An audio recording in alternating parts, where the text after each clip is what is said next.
பிரியமான அன்பு சகோதர சகோதரிகளே, ஆண்டவராக இயேசு கிறிஸ்து நாமத்தாலே நன்றிகளும் ஸ்தோத்திரங்களை எடுக்கிறோம். கர்த்தர் அளவில்லாமல் உங்களை ஆசீர்வதித்து அதிசயங்களை காணும்படி இந்த செய்திகளை கேட்கும்போது உங்களுக்கு கர்த்தர் நடத்துவார் என்று நான் விசுவாசிக்கிறேன். நீங்கள் விசுவாசிக்க கூடுமானால் நிச்சயமாக உங்கள் வாழ்க்கையில் ஒரு அதிசயங்களை காணும்படி கர்த்தர் செய்வார். இந்த செய்திகளை கேட்போம். 2 நாளாகும் புத்தகத்தில் 6ஆம் அதிகாரம் 40ஆம் வசனம் படிக்கும்போது, ஒரு விண்ணப்பத்தை இஸ்ரவேல் மக்கள் ஒரு விண்ணப்பத்தை ஆண்டவருக்கு தெரிவிக்கும் போது ஆண்டவரே சில கேள்விகள் கேட்பாங்க. ரொம்ப நல்லா இருக்காங்க. அந்த விண்ணப்பத்தை நான் தெரிவிக்க போகிறேன் என்று சொல்லி தேவனிடத்தில் கேட்குற விண்ணப்பம் ரொம்ப நல்லா இருக்காது. நீங்கள் படிச்சீங்கன்னா நல்லா இருக்கும். 2 நாளாகத்தில் 6ஆம் அதிகாரம் 40ஆம் வசனம் படிக்கிறேன் பாருங்க. இப்போது என் தேவனே, இந்த ஸ்தலத்தில் செய்யப்படுகிற விண்ணப்பத்துக்கு உம்முடைய கண்கள் திறந்த வண்ணமாக உம்முடைய செய்திகள் கவனிக்க வண்ணமாக இருக்குன்னு சொல்கிறார். கண்களை திறக்கணும், இதை கவனிக்கணும் ஆண்டவரை சொல்லிட்டு, உன் தாசனாகி தாவீதுக்கு நீ உடன்படிக்கை பண்ணன சொன்னிய அதை நிறைவேற்றிக் கொடு என்று சொல்லி 42 இருக்கு. அப்படிதான் ஆண்டவர் சொல்லுவாரு, என் தேவனாய் கர்த்தாவே, நீ அபிஷேகம் பண்ணின முகத்துக்கு புறக்கணிக்காமல் உம்முடைய தாசனாகி தாவீதுக்கு வாக்குத்தத்தம் பண்ணபடி கிருபையின்படி நிறைவேற்றும் என்றான். சிலருக்கு வாக்கு தன் குடும்பத்தில் சார்ந்திருப்போம். நம்ம பெரியவங்க இருக்கோம், நம்ம இடத்துல ஒரு வாக்குத்தத்துவம் பண்ணியிருப்பார்லான்னு ஒரு கர்ப்பத்தின் கனிக்காக நம்ம வெயிட்டிங் பண்ணுவோம். அப்போ அந்த வாக்குத்தத்துவம் பண்ணுவோம் இல்லையா, அண்ணாலை போல.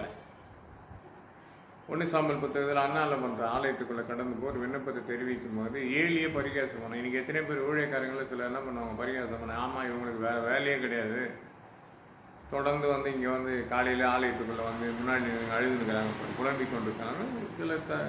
சிலர் ஊழியக்காரங்களே பேசிடுவாங்க. ஏன்னா அவங்க மேலே அவங்களுக்கு நம்பிக்கை இல்லாத போயிடும், எதையாவது சொல்லிடுவாங்க. அப்படி 1 சாமுவேல் புத்தகத்தில் அண்ணாளுடைய விண்ணப்பங்கள், ஏராளமான சொத்து இருக்குது, நல்ல ஆவிக்குரிய தகப்பனாக இருக்குது, அவங்களுடைய கனவு நல்ல சந்தோஷமா. ஆனால் 2 மனைவி இல்லையா, ஒரு மனைவிக்கு பிள்ளைகள் இருக்குது, அந்த ஆளுக்குடியக்கூடிய ஒரு சந்தோஷம் இருக்குது. ஆனால் அண்ணாளுக்கு இல்லை. அவள் ஏவுது, அவன் மனசு ஏவப்படும் போது ஆலயத்துக்குள்ளே போகும்படி கணவரோட பர்மிஷன் கேட்டுன்னு கடந்து போகிறான். விண்ணப்பம் பண்ணி ஜெபித்து கொண்டிருக்கிற காலத்தில் ஒரு விண்ணப்பத்தை தெரிவிக்க முன்பாக ஏலி என்ன பண்ணுறாருன்னா பரிகாசம் பண்ணுறார், கிண்டர் அடிப்பார். மதுபானம் அறிந்திருக்குமா அப்படின்னு தான் அது அப்படி பார்த்து சொல்லும் போது அவள் இருந்துட்டு அப்புறம் சொல்கிறான், அப்படியே நான் கிடையாதான்னு ஒரு விண்ணப்பம் பண்ணுறான். அந்த விண்ணப்பம் பண்ணுகிற விதம் நல்லா இருக்கும். அந்த விண்ணப்பத்தை பண்ணி பிறப்பாடு என் பிள்ளைகள் நான் கொடுத்துருவேன் அப்படின்னு சொல்லி, எனக்கு நீ கொடுத்தா நான் உன் ஊழியத்துக்கு நான் தரேன். அந்த விண்ணப்பங்கள் ரொம்ப நல்லா இருக்கும். தரேன்னு சொன்னதுமே ஏலி பரிகாசம் பண்ணவர் இல்லையா, அதுக்கு பதில் சொல்லிட்டு இவர் கடந்து போகும்போது அந்த ஏலி மூலியமாகவே உன் விண்ணப்பங்கள் கேட்கப்பட்டதுன்னு இருக்கும் இல்லையா. அதில் 1 சாமுவேல் புத்தகத்தில் 1ஆம் அதிகாரத்தில் 17 வசனம். அதன்படி கொஞ்ச காலத்தில் அண்ணாளுக்கு ஒரு கர்ப்பம் தரிக்கப்பட்டது தான் சாமுவேல். அப்போ அப்படி தரிக்கப்பட்டு விண்ணப்பத்தின்படியாக அவளும் செய்தி சாய்த்து அந்த பிள்ளையை என்ன பண்ண ஊழியத்துக்கு அர்ப்பணிக்கிறான். அதுக்கப்புறம் 1 சாமுவேல் புத்தகம் 2ஆம் அதிகாரத்தை படித்தேன்னு சொன்னால் நிறைய பிள்ளைகளை கர்த்தர் கொடுக்குறார். ஏன் இந்த விண்ணப்பத்தை உங்களுக்கு சொல்கிறேன், ஒரு செய்தி சாய்த்து நம்முடைய விண்ணப்பத்தை தேவனுக்கு தெரிவித்து 2 நாளாகத்தில் பார்க்கும்போது 6ஆம் அதிகாரம் 40ஆம் வசனம் போது, இப்போது என் தேவனாய் கர்த்தாவே, என் விண்ணப்பத்துக்கு உன் கண்கள் திறந்த வண்ணமாக உன் செய்திகளே கேட்க வண்ணமா என்று சொல்லி அந்த விண்ணப்பத்தின் பதில் சொல்லிட்டு, தாவீதுக்கு நீங்கள் உடன்படிக்கை பண்ணீங்களே, எங்கள் விண்ணப்பத்தை நீ கேள ஆண்டவரேன்னு சொல்லும்போது கடவுள் செய்கிற. ஆனால் என்ன பண்ணியிருப்பாங்க இஸ்ரவேல் ஜனங்க, கடவுளுக்கு விரோதமாக அநேக காரியத்தை செய்வாங்க. முன்னாடி ஒரு விஷயத்த சொல்லுவாங்க இஸ்ரவேல் ஜனங்க கடவுளை பார்த்து. நல்லா காது 2 நாளாகத்தில் 6ஆம் அதிகாரம் 36ஆம் வசனம் நினைக்கிறேன். அது சொல்கிறாங்க, பாவம் செய்யாத மனிதன் ஒருவர் இல்லையன்றாங்க. எல்லாமே பாவம் செய்தாங்க இல்லையா, எல்லாம் ஆள் கம்ப்ளீட், துவக்கத்துலேருந்து முடிவு வரைக்கும் பாவம் செய்தது. ஆண்டவராக இயேசு கிறிஸ்து அந்த பாவத்தையும் அக்கிரமத்தையும் மன்னிக்க தன்னை அர்ப்பணித்து கொடுத்தார். 33 ஆண்டுகள் சுற்றி திரிந்து பலரை விடுதலையாக்கி சுகப்படுத்தி மரித்தோரை உயிரோடு எழுப்பி கடைசி என்ன பண்ணுறார், தன்னை அர்ப்பணித்து மரித்து 3ஆம் நாள் ஒழித்தேர்ந்து உனக்கும் எனக்கும் இன்னைக்கு மீட்டு கொடுக்குறாருன்னு சொன்னால் விசுவாசிக்கணும். ஒரு விண்ணப்பத்துக்காக விசுவாசிக்கணும் இல்லையா. யார் நம்மளை பரிகாசம் பண்ணுறாங்கன்னா, எந்த ஊழியக்காரன் நம்மளை புறம்பாக பேசுகிறாங்க, எந்த ஊழியக்காரன் மூலியமாக சில பயத்தை உண்டாக்குறாங்க. நீங்கள் நிறைய உண்டு. எனக்கு நேற்று தினத்தில் ஒரு சாட்சி நடந்தது. நான் தான் சில விஷயம் பார்த்தீங்கன்னா, அந்த தூக்கத்துக்கு தன்னை அர்ப்பணிக்கும் போது கடவுளுக்கு பதில் சொல்லி ஆகணும். இந்த இரவு முழுவதும் தூக்கலை நான். இன்னும் விடிஞ்சிச்சு, இன்னும் தூங்கலை. பகலில் என்ன பண்ணுறேன், தூங்கலைன்னா பகலில் படுத்துனா சாப்பிட்றது கிடையாது, அப்படியே படுத்து உறங்கி கொண்டே ஒடுங்கி போயிருக்குது. இன்றைக்கி 2 காரியம் நான். ஒன்று, சென்னையிலேருந்து ஒருவர் வராரு. இன்னொருத்தர் நான் திருவள்ளூர் மாவட்டத்தில் ஒரு சகோதரிக்கு சொல்லிட்டேன், நாளைக்கு 10 மணி ட்ரெயினில் ஏறி வருவேன்னு. ஆனால் இங்கே போகிற நிலைமையே இல்லை, அவர் வராதா இல்லை கூட விசாரிக்க நான் விரும்பலை.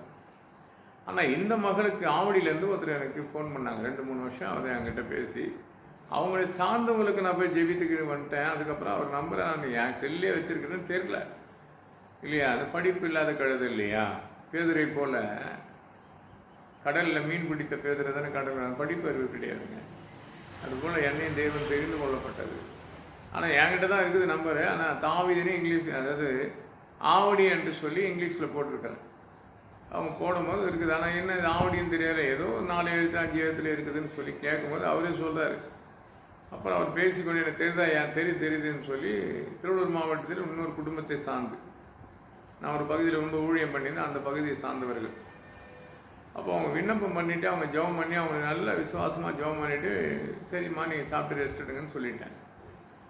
அவங்க வரேன்னு சொன்னார். நான் இதுமாரி ஒருவர் வருவார். ஏன்னா காலையில் 6 மணிக்கு ஒரு ஃபோன், இந்த நிமிடம்லாம் ஒருத்தர் ஃபோனு. அவங்க சகோதரி பலவீனப்பட்டு ரயில்வே ஹாஸ்பிட்டலில் அட்மிட் பண்ணிட்டாங்க. பேசினே இருக்கிறேன். ஆனால் ஒன்றே ஆகாதுப்பா, நீங்கள் போங்க, டிஸ்சார்ஜ் பண்ணிவிடுவாங்க, செக்கப் பண்ண ஒன்றுமே இருக்காது, ஒரு பயத்துக்குரிய பலவீனம், இது ஒன்றும் கிடையாதுன்னு சொல்லிவிட்டு அவங்க போயிருக்காங்க. அதே மாதிரி சாயந்தரம் வந்துட்டாங்க, சாட்சியாக சொன்னாங்க.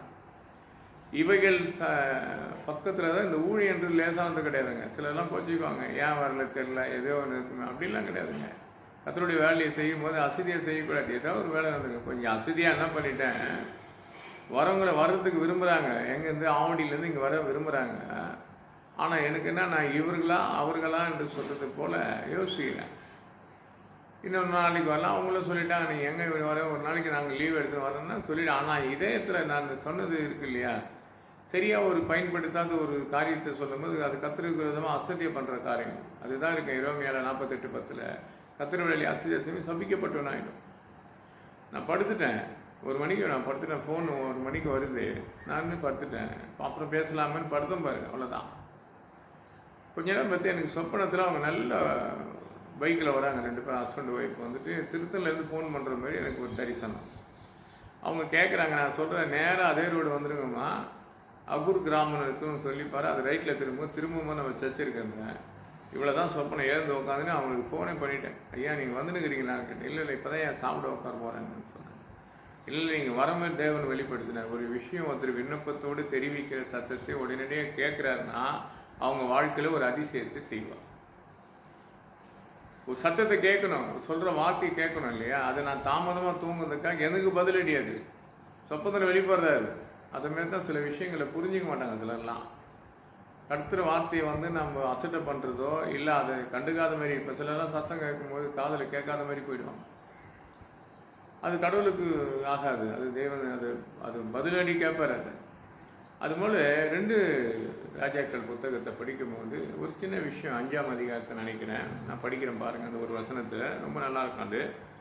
ஆமாம், 2 ராஜாக்கள் 5ஆம் அதிகாரத்தில் அங்கே பார்த்தோன்னா 2ஆம் வசனம் படிக்கிற மாதிரி, சீயோனிலிருந்து தண்டித்த புறப்பட்டு வந்த இஸ்ரவேல் தேசத்திலிருந்து ஒரு சிறு பெண்ணு சிறைப்பிடித்து கொண்டு வந்திருந்தாள். அவளோ தான் அதாவது அங்கே ஒரு குஷ்டரோகி உள்ள ஒரு மனுஷன் இல்லையா. அப்போ அந்த மனுஷன் இருக்கப்படும் போது அந்த மனுஷனுடைய தாயினத்தில் கேட்குறாங்க. இப்போ நாகம்மாவுடைய குஷ்டரோகம் தீர்ந்த இங்கே ஒரு சகோதரியர், அப்போது நாகம்மாவின் மனைவியினையும் பணிவிட செய்ய கொண்டு வந்தார். அந்த குடும்பத்தில் ஒரு தளபதியினுடைய வீட்டுக்குள்ளே பணிவிடை செய்யும்படி கொண்டு வந்த ஒரு சிறிய மகள், நீங்கள் அங்கே போங்க, அங்கே ஒரு ஊழியக்காரர் இருக்கிற, நீங்கள் அங்கே போங்க, அவங்க குணமாயிடுன்னு சொல்லும் போது நாகம்மா போகிறாரு. ராஜாவுடைய பர்மிஷன் வாங்கிக்கின்னு அவர் எல்லாத்தையும் எடுத்துன்னு கடந்து போகும்போது அவர் எலியா என்ன சொல்கிறாருன்னா, இங்கே ஒரு பெரிய ஆறு இருக்குது, அந்த ஆற்றுல போய் 7 தடவை முழுங்கி இருந்தால் நீ சுகமாயிடுன்னு சொல்லிட்டார். இதுதான் நடக்குது. அதையும் படிக்கிறேன் பாருங்கள். 2 ராஜாக்கள் 5ஆம் அதிகாரம் 11ஆம் வசனம். அதற்கு நாகம்மா கடும் கோபம் கண்டானா. எதுக்கு தெரியுமா?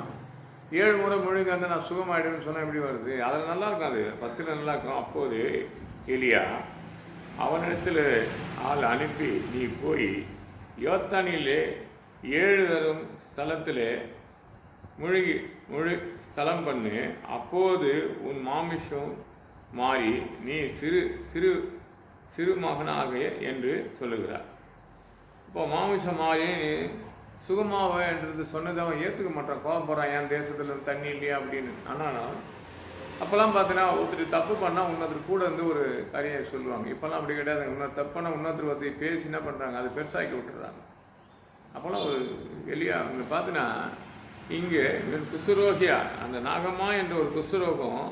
அப்போ நாகம்மாவுக்கு இருக்கிற குஷ்ரோகம் இந்த மகளுக்கு தெரியுமான்னு கேட்டால் கிடையாதுங்க. அப்போது அங்கே கட்டளிட்டபடியாக அந்த ஒரு குஷ்ரோகம். அப்போது சியோன்லேருந்து புறப்பட்டு வந்த இஸ்ரேல் தேசத்திலிருந்து ஒரு சிறு பெண்ணை சிறைப்பிடித்து கொண்டு வந்த மகள் அவன் நாகம்மாவினுடைய மனைவியான பணிவிடை செய்ய வந்தார். பணிவிடை செய்ய வந்த இடத்துல இன்றைக்கி ஊழியம் செய்கிற இடத்துலையோ இல்லை வீட்டுக்கு வேலை செய்கிற இடத்துலையோ ஒரு ஸ்தலத்துக்கு நம்ம போய் இயேசுவை பற்றி சொல்கிறோமானா யாரும் சொல்கிறது கிடையாதுங்க. நம்ம சபையை பற்றி நம்ம சொல்கிறது கிடையாது. முதல்ல சபைக்கு வர்றது கிடையாதுங்க. அப்போது இந்த நாகம்மாவுடைய குஷ்டரோகம் தீர்ங்கும்படி இங்கே ஒரு ஊழியக்கார இருக்கா, எலியா இருக்கிறத போய் பாருங்கன்னு சொல்லும்போது அது அவன் என்ன பண்ணுறான், 7 முறை முழுங்கி இருந்தால் சரியாயிடுவான். அதுக்கு அவன் கோவப்படும் போது பார்க்கப்படும் அடுத்த வசனம் பார்த்தான். அந்த 2 ராஜாக்கள் 5ஆம் அதிகாரம் மறுபடியும் படிக்கிறேன் பாருங்க, ரொம்ப நல்லாயிருக்கும். அவன் முழுங்கி இருந்துக்கும் போது ஒருவன் சொல்கிறான், அவர் என்ன சொல்கிறாரோ அதை செய்வான். 14ஆம் வசனத்தை படிக்கும் போது அவனோடு இருக்கிறவன் என்ன பண்ணுவான், சொல்லுவான், அவர் சொன்னது செய்யுங்க, எனக்கு கூட நல்லா தெரியுது, நல்லாயிடுன்னு சொல்கிறான். அந்த விசுவாசத்தை தேவன் ஊற்றும்படி செய்கிறார். இன்றைக்கி நிறைய காரியத்தை பார்க்க முடியும். பைபிளில் இருக்கிற நிறைய விஷயங்களை நம்ம பார்க்கணும், அறியணும் போது சில விண்ணப்பங்களுக்கு சரியாக பதில் கொடுப்பார். சிறிய மகளுடைய விண்ணப்பத்தை கர்த்தர் கேட்குறார். நம்ம 2 நாளாக 6ஆம் அதிகாரத்தில் படித்தோம் இல்லையா, 40ஆம் வசனத்தில், இப்போதே என் தேவனாய் கர்த்தாவே இங்கே எடுக்கிற விண்ணப்பத்துக்கு நீன கண்கள் திறந்த வண்ணமாக செய்கைகள். அப்போது அந்த கண்களை பார்க்கும்படியாக செய்கிறாரு. செய்களை திறக்கும்படி இறங்கி தாவீதுக்கு செய்த உடன்படிக்கை பண்ணது நினைக்கூறும்படி செய்ய என்று 42 சொல்கிறாங்க. அப்போது ஒரு மனிதனுடைய வாழ்க்கையின் வாழ்வாதாரத்தை கொடுத்து ஒருவனை பாவத்தை கொடுத்து இன்றைக்கி தண்டிக்கா கொடுத்து நிறைய பேர் பேசுவோம், ஊழியக்காரங்கள் சிலர் பேசுவோம். ஏன்னா நிறைய விஷயங்கள் நடக்கும். அப்போது 1 சாமுவேல் புத்தகத்தை படிக்கும் போதும் சரி, 1ஆம் அதிகாரம் 11ஆம் வசனப்படி ஏலி என்ற ஒரு மனுஷன் பரிகாசம் பண்ணான். ஆனால் அவள் போகும்போது அவனே சொல்கிறான், உன் விண்ணப்பங்க கேட்கப்பட்டது. ஒருவன் பரிகாசம் பண்ணுறான், ஒருவன் பயங்காட்டுறான், ஒன்று பிசாசுக்கிறான், அப்படி சொல்கிறான் இப்படி சொல்கிறான். யாருக்கும் போய்விடக்கூடாது. ஏன் போய்விடக்கூடாதுன்னு சொல்ல நான் ஒரு தரிசனத்தை சொன்னேன் இல்லையா. இன்றைக்கி இந்த உலகம் எப்படின்னா பயத்தை உண்டாக்கிடும். ஏசாயா 41ஆம் அதிகாரத்திலும் படிச்சு போகிறேன் 12-13, நான் உன் வலது புறத்திலும் கைகளை பிடித்து கொண்டு இருப்பேன். பத்திரம் சொல்வார், கலங்காத திகழாத உன்னை பலப்படுத்தி நான் உனக்கு சகாயம் பண்ண போகிறேன். நிச்சயமாக இந்த செய்தி கேட்குற நேரத்தில் உன் வாழ்க்கையில் ஒரு அதிசயங்களை காணும்படி கர்த்தர் செய்வாரா. ஒரு சிறுபட்டு போன 2 ராஜாக்கள் பார்த்த ஒரு சின்ன மகள், அவன் விண்ணப்பனா பெரிய ஒரு வியாதி குஷ்டரோகம், அது நாகம்மா குஷ்டம் குணமாக போகிற விஷயத்தை விசுவாசத்தை சொன்னதை அவங்க மனைவி கேட்டு, அதை அந்த மனைவி சொன்ன வார்த்தை கணவர் கேட்டு, அந்த கணவர் சொன்ன வார்த்தை ராஜா கேட்டு, ராஜா ஒரு என்ன பண்ணுறது அனுப்பிடுறாரு. அவர் தளபதி இல்லையா, பர்மிஷன் வாங்கணுமே. வாங்கிட்டு போகும்போது அவர் சிம்பிளாக சொல்கிறார், அந்த ஊழியக்காரு, நீ 7 முறை முழுகி இருந்தால் சரியாயிடுவேணுமா. அவன் கோவப்படுறான், எங்கள் தேசத்தில் தண்ணி இல்லையா, எங்கள் ஊரில் என்ன சொல்லுவாங்களே, எங்கள் ஊரில் ஏரி இல்லையா, எங்கள் ஊரில் கிணறு இல்லையா அப்படின்னு சொல்கிற மாதிரி பேசும்போது அவன் கூட இருக்கன்னு சொல்கிறான். அதுமாரி செய்யுங்கன்னு சொல்கிறேன், செய்து முடித்து அவன் சுகமாகும். விண்ணப்பத்துக்கு ஒத்து கொடுக்கணும் இல்லையா. கடவுள் கரெக்டாகிறாருங்க உங்கள் விண்ணப்பத்தை. ஒரு சிறிய மகனுடைய விண்ணப்பத்தை கர்த்தர் கேட்டது. நீர் உன்னிடத்தில் சொல்லும் போது கர்த்தர் திடப்படுத்துவார். பலர் சொல்லுவாங்க நம்மக்கிட்ட, போங்கலாம் அந்த ஆலயத்துக்கு போய் பாருங்களேன், ரொம்ப நல்லா இருக்குது, சத்தியத்தை போய் கேளுங்கன்னு சொல்லுவாங்க. நான் வரமாட்டோம், எனக்கு வெக்கமாக இருக்குது, பலவீனப்பட்டதான். குஷ்டரோகம்ன்றது வகையே வெக்கம் இல்லையா. உலகத்தில் அவன் தளபதியாக இருந்தாலும் அவனுக்கு இருக்கிற நோய் நீங்கி போனேன்னா கடவுள்கிட்ட கடந்து வந்தான். சொன்ன வார்த்தையை அந்த ஊழியர்கிட்ட கடந்து வரான். சொல்லப்படும் கோவப்பட்டாலும் அதுக்கப்புறம் அதை ஒத்துக்கொள்ளுறான், முழுகி அதுக்கிறான், சுகமானான். இன்னைக்கு எத்தனை பேர் சபைக்கு வர்றது கிடையாதுங்க. இது இன்னைக்கு நேரத்தில் 2020 நடக்குது இந்த காரியம் இல்லையா. கொரோனாவில் பாதிக்கப்பட்ட பிற்பாட்டு சபைக்குள்ளே நிறைய போதகரான சிலர்லாம் நின்ட்டாங்க சபையை விட்டு. டிவியின் மூலியமாக, செல்போன் மூலியமாக அதிசயங்களை அடையாளத்தை சொல்லி, பிசாசுக்குது, பேய்க்குது, நீங்கள் வாங்க எங்கள் ஆலயத்துக்கு வாங்க இல்லையா. நிறைய பெரிய பெரிய ஊழியக்காரங்க தப்பு பண்ணாங்க. இன்னைக்கு கூட மாதத்துக்கு ஒரு வாட்டி என்ன பண்ணுறாங்க, ஊழியக்காரங்களாம் கூப்பிட்டு வச்சு ஒரு சாப்பாட்டை கொடுத்து அவங்ககிட்டையும் அவங்க சொல்ல பிரசங்கத்தில் யாருன்னா சொன்னிக்கிறாங்களா பாருங்கள். எந்த மீட்டிங்கும் பாருங்கள், உமக்கு இருக்கிற சபைக்கு நீங்கள் போங்க, மாதத்துக்கு ஒரு கூட்டம் நடக்குது, அதில் கலந்து கொள்ளுங்க, அதுக்கு மட்டும் வாங்க, மற்றனால உங்கள் சபைக்கு கரெக்டாக போகணுங்க, அப்படி போனால் தான் கடவுள் உன்னை ஆசீர்வதிப்பாருன்னு சொல்லுங்கள். ஒரு சிறிய மகள் சொன்னால் நீ அங்கே போனால் தான் உனக்கு விடுதலை உண்டுன்னு. ஆனால் ஒரு போதகராக அது சொல்கிறது கிடையாதுங்க. அருமையான மகள் ஆவடி பகுதியிலேருந்து சொல்லப்படும் போது மக்களும் சொன்னார், இப்படி சொல்லிட்டாங்க, அதுலேருந்து அவங்க கொஞ்சம் பயப்படுறாங்க. அப்படி எங்கே இருக்குது சொல்லுங்க. அப்படியே ஆதி மனிதனை படைக்கும் போது சொல்லப்பட்டது, தேவன் ஒரு மனுஷனை மண்ணிலிருந்து எடுத்தார், ஒரு மனுஷியை வெளுவிலிருந்து எடுக்கப்பட்ட அவங்க ஒரு மனமாக கூடி சந்தோஷப்பட்டு நல்ல ஒரு தோட்டத்தை கொடுத்து இதை பராமரிக்கிறதுன்னு சொல்லும்போது அழகாக ஒரு பாம்பு உள்ள நுழைஞ்சது. அவங்க செய்திகளை மாற்றுது, சிந்தனைகளை மாற்றுது, தன் நிர்வாணி என்று தெரிவிக்கும்படியாக பண்ணி கடவுள் கேட்குற உங்க நிர்வாணி என்று சொன்னது யார்? ஆதியாகமம் 3:9 படிச்சு பாருங்க. யார் சொன்னது? உங்களை பார்த்து, விசுவாசியை பார்த்து உங்களை பார்த்து சொல்றாரு, உங்களை யார் இப்படி சொன்னது? ஒரு மனிதனுடைய வார்த்தைகளும் ஆலோசனை கேட்டு இன்னைக்கு சபைக்கு போகாது இருக்கிறீங்கன்னு சொன்னால் இதுக்கு நிறைய ஆபத்துக்கு வர காலம். இனி என்ன நடக்கும் தெரியாது. எத்தனை பிள்ளைகள், எத்தனை வாலிபர்கள், ஒரு பக்கம் அரசியல் பக்கத்தில், ஒரு பக்கம் பிரச்சனை பாடு ஓடிக்கொண்டிருக்குது. அவங்க இருக்கப்பட்ட இடங்களை கடந்து போனால் இன்னொரு கூட்டம் போகுது. ஒரு சில்பரை கொடுத்து ஒருத்தர் ஒரு செய்தியாக பேசியிருந்தார், நீங்களே அந்த ஆலயம், அது எல்லாருக்கும் தெரியுமே, 1 அந்த ஆலயத்துக்குள்ள சில்பருக்கும் என்ன ஆகுது? ஆலயத்துக்குள்ள சில்பர் போடலாமா வேணாவா? போடலாமே. அதுதான் நீங்கள் ஆலயம் வச்சு எப்படி போடுவீங்கன்னு கேட்குறாரு. அவர்கிட்ட நம்ம என்ன பேசுறது? ஆவி ஆத்மா சரியில்லை, அந்த சரீரத்துக்கு போனோம் இல்லையா, பண்ணணும், அதுக்கு தானே சட்டை போடுறோம், அதுக்கு தானே லுங்கி கட்டுறோம். அப்போ இந்த சட்டை இந்த உடம்பை மறைக்க என்னென்ன வேணுமோ அதெல்லாம் செய்கிறேன் இல்லையா? அப்போ நடக்கணும்னா அந்த பாதுக்கிறதுக்கு தான் வேணும். ஆலயத்துக்கு போகலாமா வரலாமா, நீ தான் அந்த ஆலயன்ட்டாரு. அவர் யூத்து புத்தகத்தை படிக்கலன்னு நினைக்கிறேன். யூத்து புத்தகத்தை 4ஆம் அதிகாரத்தை படித்து முடிக்கும் போது அது தெளிவாக இருக்கும். போவாஸ் கேட்பார், அவங்களுடைய ரூத்துடைய கணவர் இறந்து போனார், அவனை திருமணம் பண்ணிக்கிறதுக்கு முன்னாடி பர்மிஷன் வாங்கும்போது உன் பாதத்தில் இருக்க பாதத்தை கைட்டி கொடுன்னு கேட்பார். அது கைட்டி கொடுத்து பார்த்தா அது உறுதியான நம்பிக்கையான அது வாக்குத்தத்தம் பண்ணிப்பட்டு கொடுக்கப்படுது தான் ரூத்துக்கு திருமணம் அங்கீகரிப்பு. அதன் வழியாக வந்தவங்க தான் என் ஆண்டவராக இயேசு கிறிஸ்து தாவியின் வழியாக வந்து இயேசு கிறிஸ்து பிறந்தார் என்று சொல்லக்கூடிய ஒரு அடையாளமான சாட்சி இருக்குது. இன்னைக்கு நிறைய பேர் வேதத்தை படிக்கிறாங்க, வேதத்தை எடுக்கிறாங்க, அவங்க பார்த்து லிட்ரஸுக்கு பிரசங்கம் பண்ணாங்க, கர்த்தருடைய விண்ணப்பத்தை கேட்குறாரா பாருங்க. விண்ணப்பத்தை செவி சாய்க்க விடுறது கிடையாது. நிறைய பேர் பார்க்குறோம் விண்ணப்பத்தை செய்விக்காது. யார் வீட்டுக்கு போனாலும் பிசாசுக்குது. நான் என்ன சொல்கிறேன்னா, கடவுள் போனார், மார்க் 5ஆம் அதிகாரத்தை படிச்சிங்கன்னு சொன்னால், அவர் கடல் பகுதியிலேருந்து கடந்து போகும்போது லேவின் பிசாசு பிடித்து எதிர்பட்டு வரான். இரவு முழுவதும் என்ன பண்ணான், தன்னை காயப்படுத்தி கொண்டு மலை மேலே விலங்குகளால் கட்டப்பட்ட மனிதன் எப்படி ஓடியாந்தான், ஜீவன் உள்ள ஏசு அதோ வராருப்பான்னு பார்த்து, ஏன் இங்கே வரான்னு ஓடி போய் உனக்கு எனக்கு என்ன ஆகுதுன்னு கேட்குறான். இவங்களை விட்டு போ, நீ யாருன்னு கேட்குறாரு. நான் லேவின் பிசாசுன்னு சொன்னேன். அப்போ கடலுக்குள்ளே கடந்து போனோன்னா ஒரு பன்றிக்கு மேலே அவர் ஆதாயப்படுத்துகிறார். பன்றிக்குள்ளே கடந்து போகுது, அது சமுத்திரத்தின் ஆழத்தில் போய் மறைஞ்சு போச்சு இல்லையா? அதுதானே இந்த விஷயத்தை கூட திருவள்ளூர் மாவட்டத்தில் ஒரு மகள் சில 10 ஆண்டுக்கு முன்னாடி நிறைய கேள்வி கேட்குமா ஊழியக்காரங்களை. நாங்கள் திருவள்ளூர் மாவட்டத்தில் தம்பி இருக்கிறாப்புல சுரேசன், அவர் ஒரு வீட்டுக்கு ஜெபம் பண்ணிட்டு போனேன். அந்த பாப்பா எல்லாரையும் கேள்வி கேட்குமா.